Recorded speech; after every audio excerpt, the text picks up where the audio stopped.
Hi, I'm Christopher and this is Made by Chance. Today I'm going to show you how I made this dead simple drawer that goes at the bottom of my flip-top tool stand that we made in the last video.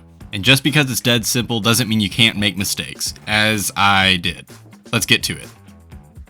So the first thing I did was cut out all the pieces I would need for the drawer box out of 3/4 inch plywood. So I got the bottom piece here, two sides, a back, and a front. So what I'm going to do is put pocket holes on the bottom. The bottom's going to be pocket holed to all the sides, glue it all up, mount the front, and then I'll mount the slides and mount the drawer box into the flip-top tool stand. Now when I was gluing and screwing this drawer box together, I did make one mistake and I left the pocket holes exposed on the outside of the drawer box. I was intending to put those on the inside, but I just got in a rhythm. It doesn't affect it functionally, it's just aesthetics. Now the hardware that I'm using to install the drawers is just your standard side mount drawer slide, and the ones that I'm using are 16 inches long. The way you determine the length of the slide you need is simply by measuring the depth of your drawer box and rounding down to the nearest slide length. I'm choosing to install these drawer slides flat on the bottom of the flip-top tool stand, which would basically put them very close to the bottom of the drawer box. This is really just to simplify the install process. If you wanted to use a spacer to lift up your slides and actually center them on the side of the box, that would be fine as well.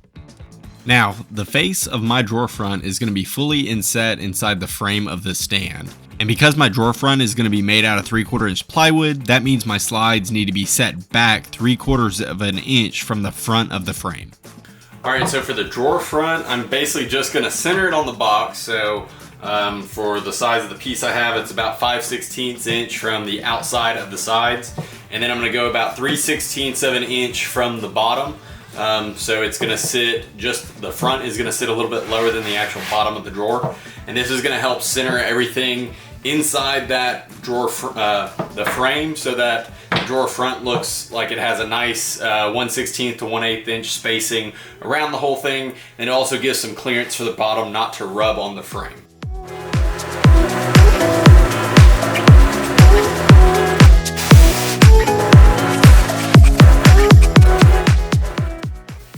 Alright, so I'm getting ready to install the slides, and for what I'm trying to do with this box, the slides need to be 1 1/4 inch from the front of the drawer face, and then 1 1/16 inch from the bottom of the drawer. So I'm just using a carpenter square to get those distances, put my screws in, and I'll be good to go.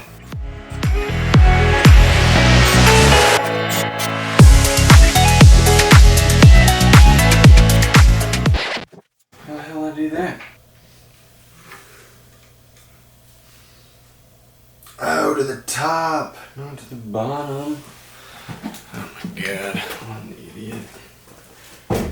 What an idiot. Alright, so here's where I screwed up. When I was trying to determine where the piece that mounts to the side of the drawer box needs to be mounted, I measured from the bottom of this opening to the top of the slide. But then I mounted the bottom of that component on this mark rather than the top of the component, which effectively moved the bottom of the drawer box down almost a full inch, so it was interfering with the frame of the stand. So all I had to do was relocate the component on the side of the drawer box and everything worked out fine.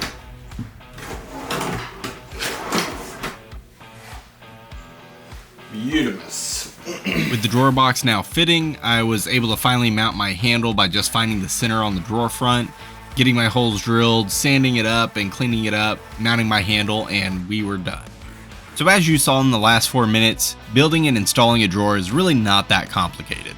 If there was anything you appreciated from this video, go ahead and subscribe to the channel. We put out new content every month with little tips and tricks to help you with your next project.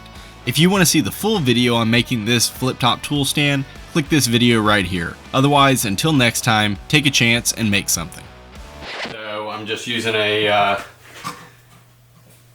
what in the hell are these things called? Speed square. No, it's not a speed square. It's a carpenter square. That's what it is. I'm using a cut.